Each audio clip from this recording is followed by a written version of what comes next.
Good morning students.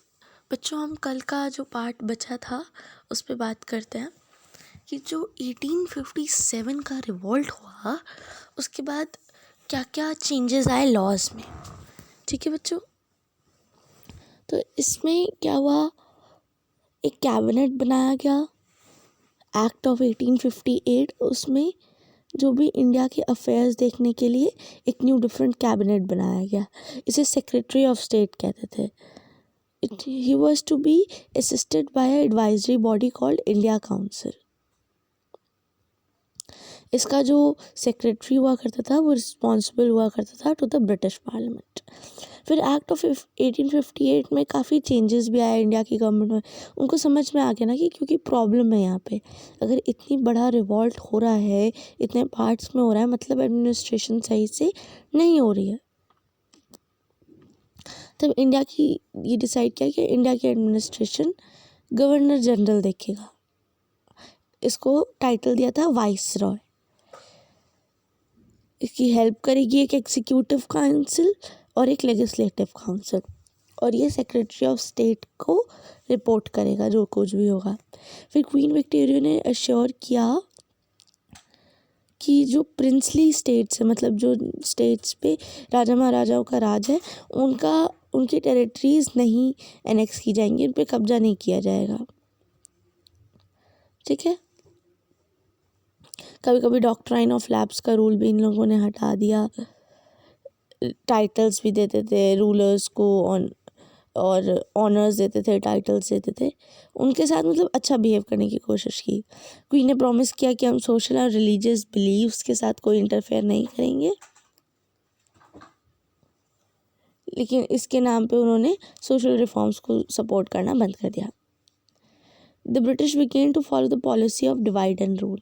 Divide and rule की पॉलिसी उन्होंने फॉलो करनी शुरू कर दी, क्योंकि फर्स्ट जो रिवॉल्ट हुआ था इससे उन्हें पता चल गया था कि इंडिया में भले ही डाइवर्सिटी है, हिंदू मुस्लिम टोटली डिफरेंट अपोजिट तो नहीं, बट डिफरेंट कल्चर्स होने के साथ साथ, डिफरेंट रिलीजन्स होने के साथ साथ इनमें बहुत ज़्यादा यूनिटी है। एंड जब तक इनकी यूनिटी को नहीं तोड़ा जाएगा ये कुछ भी कर सकते हैं। तो ये कुछ चेंजेस थे। अब बात करते हैं हमारे नेक्स्ट चैप्टर की, जो है education in India under the British rule. तो क्या हुआ करता था उस टाइम पे, कोई प्रॉपर स्कूल्स वगैरह नहीं थे। इंडियन सोसाइटी को ब्रिटिश नेग्लेक्ट करते थे, उसका इतना डेवलपमेंट इन्होंने नहीं किया। उस टाइम पे केवल कुछ ट्रेडिशनल पाठशालाज एंड मदरसाज हुआ करते थे।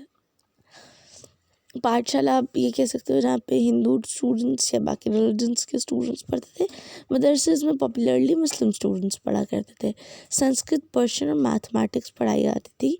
कोई टेक्स्ट बुक्स नहीं होती थी। टीचर पे डिपेंड करता है, टीचर जो पढ़ाना चाहे वो पढ़ा सकता है। तो इसमें ब्रिटिश ने फिर कुछ टाइम बाद कुछ रिफॉर्म्स किए। वो चाहते थे कि इंडियंस भी सिविलाइज्ड बन जाए। उनका मानना था वो अनसिविलाइज्ड थे।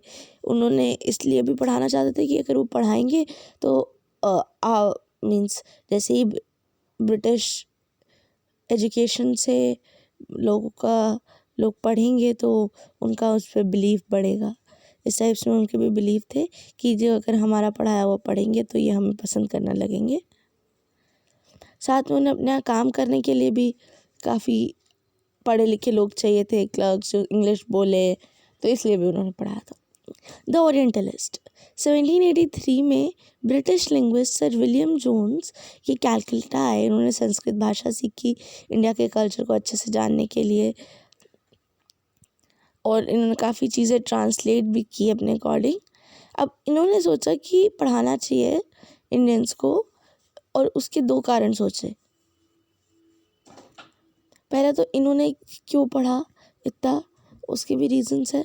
It would help the British know about Indian culture. Britishers को भी इंडियन कल्चर का पता चलेगा, उनके जो उन्होंने ट्रांसफॉर्मेशंस किए, मीन्स जो ट्रांसलेट किया। एंड सेकेंड चीज़, इंडियंस भी खुद की हिस्ट्री को समझेंगे, अपनी लॉस्ट हेरिटेज को वापस से डिस्कवर करेंगे। और दूसरे अच्छे लोगों के साथ में मिलके इन्होंने एशियाटिक सोसाइटी बनाई और बोला कि इंडियंस की लर्निंग को प्रमोट करना चाहिए। फिर हम बात करेंगे वॉरेन हेस्टिंग्स की नेक्स्ट टर्न में। Children, thank you.